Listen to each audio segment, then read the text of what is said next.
Good morning from Washington. With all the intrigue of a Bond film, a stealthy General David Petraeus arrived and left Capitol Hill without being seen in public, but behind closed doors, they heard him. His testimony today was that from the start, he had told us that this was a terrorist attack, or the terrorists involved from the start. It was testimony that seems to challenge White House explanations of who knew what when about the attack on the U.S. consulate in Libya that killed 4 Americans. Joining me is Missouri Senator Roy Blunt and Maryland Congressman Dutch Ruppersberger. Thank you both so much for joining us. Let's just start off with that last point, and that is, when you all listened to General Petraeus, was he saying something different than the White House was saying in the days after Benghazi about what it was, what the attack was about? Well, when he came before our committee, he said really the same thing that he said on September the 14th. I think on September the 14th, though, when you walked away from that hearing, you felt that it was more based on a protest. He did say, when he communicated to us, but he felt that there were terrorists involved and that there could be an al-Qaeda type link. He then reiterated that at this time. But there's no question that the impression to the American public was that it was a protest. But at this point, that was changed. Intelligence evolved, and the administration did state that it was not a protest.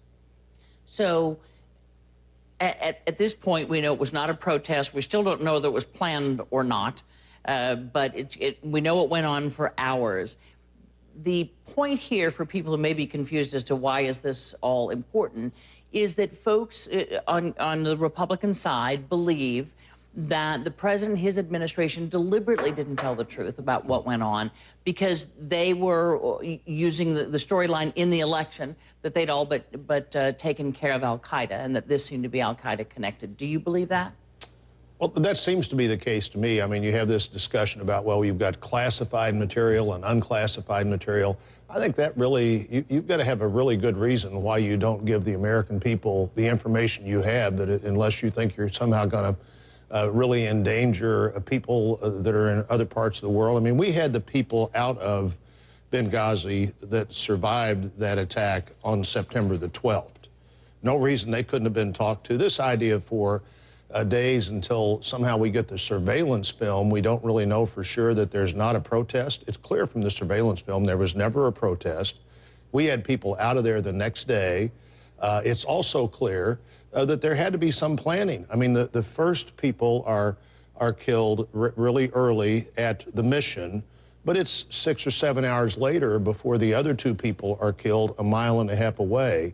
That clearly was something that intended to happen. It wasn't 7 hours later people get excited again. We knew that, and we knew that from the very start. So you basically think it was put out there because they didn't want to have the direct conversation about this being a terrorist attack? You think I think until you hear a better explanation, that's the only conclusion you can reach. Let me ask you about the attack itself, because we still don't know. Do you, either one of you, feel that you know exactly what happened and who did it?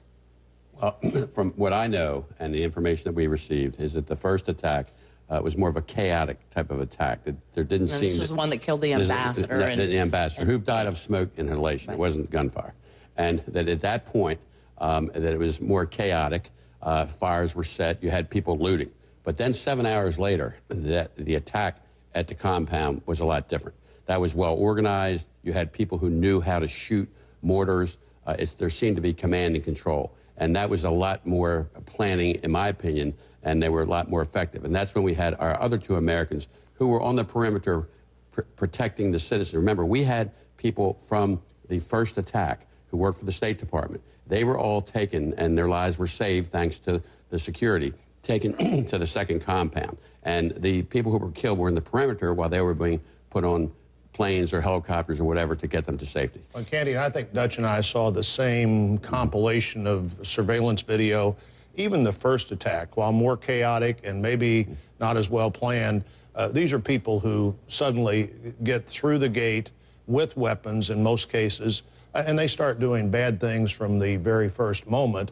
And I'd agree totally that the second attack, where you had relatively good use of the weapons that had to fire the mortars, precise hits, This is several hours later. Clearly, somebody who knows what they're doing is behind that attack, and the first attack, again, was not in any way you could look at it coming out of a spontaneous demonstration, because there wasn't one. Were there calls for help? Were they denied? Do we know the answer to that? Absolutely, they were not denied. There was an issue that appeared in the media that when the State Department, and the State Department was at the first location, when they called out for the CIA for help, immediately within, I believe, 20 minutes, they were getting their ammunition together, they were getting together, and they did come, and they also received firepower when they got there. So they almost had to fight their way in. And once they got there, they were able to get all of the people, Americans, to the area of safety at the second location, other than the ambassador, who decided to stay, and his press person, and he died of smoke inhalation. Senator, let me have you pause here a second, because I want to take a quick break. I'll let you answer that on the other side. But we also want to focus on the Middle East right after this break. Okay. I'm back with Congressman Dutch Ruppersberger and Senator Roy Blunt. Senator, just the last word, if you will, before we get to the Middle East, on whether there were calls for help and whether they were denied. Congressman says no. Well, I'm not sure yet, and there are really two questions here. One is the level of security at the temporary mission and why it wasn't better. Dutch is, my understanding, exactly right. Once people in Benghazi were called, they got there pretty quickly. They'd left their location within 24 minutes of the call.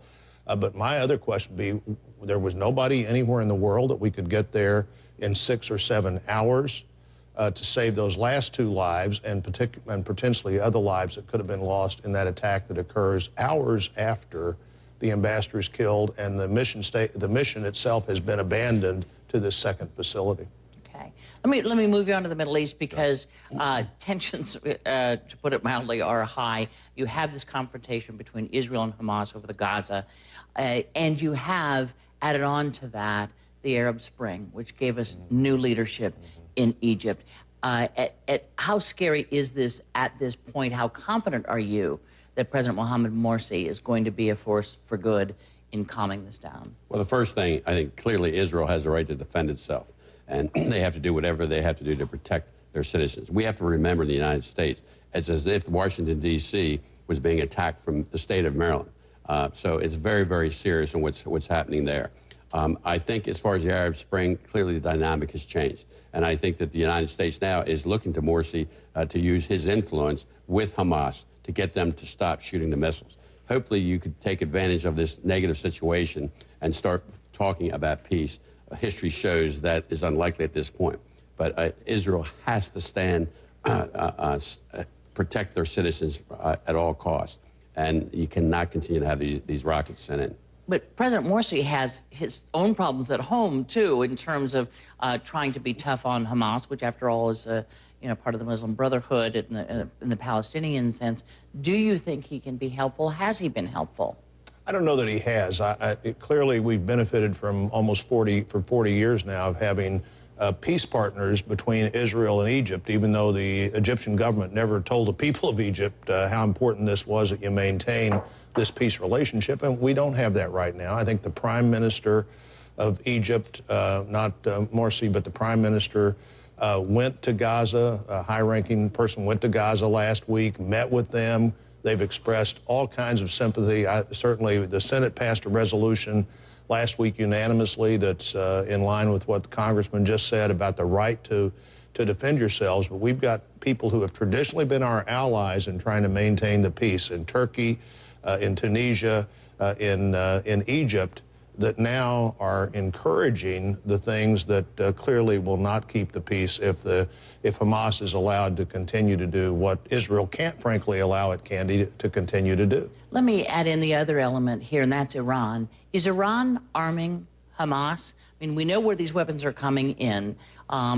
They say, Iran says they're not, but is there evidence to the contrary? Is Iran involved in the arming of Hamas and what seems to be a little bit, at least, of increased capacity with these missiles coming from the Gaza? Well, they're coming in and they're getting there from somewhere. My guess is Iran is involved. My guess is there has to be some tacit involvement in Egypt and the border, or these things wouldn't be getting into Gaza. And there's all kinds of public encouragement of what we would consider terrible misdeeds perpetrated on innocent people in Israel coming out of Gaza. I think Iran is a very dangerous country, very dangerous to Israel, to the Middle East, and also to the United States. They export terrorism, and they also have the ability to manufacture rockets and missiles. I've had a conversation with the ambassador to Israel. Clearly, the rockets that were sent in are Iranian rockets. They support Hamas, and I think that they're very serious. And by the way, to answer your question, you talked about Morsi. I think a bigger player here is Erdogan, President Erdogan of Turkey. They've become very powerful. They've have a lot more influence in the Arab area, and I think Erdogan is going to be a key player if there's going to be any issue of calming down the hostility as it relates to Hamas. In the last 20, 30 seconds we have, President Obama, as far as we know, doing everything he can. He's satisfied with what the U.S. has said and done so far as regards this new violence. His statements yesterday I thought were helpful. They are in line with what the Congressman and I have said here today, and I hope we're aggressively pursuing that idea that Israel has a right to protect itself, but people all over the world have a real interest in trying to stop this violence from being initiated by Hamas and Gaza. Because the president has also said, apparently, please don't go into Gaza, to Israel. I think president after president has always stood behind Israel. We always will. They're our ally there, and we have to do whatever we can to help them to protect their citizens.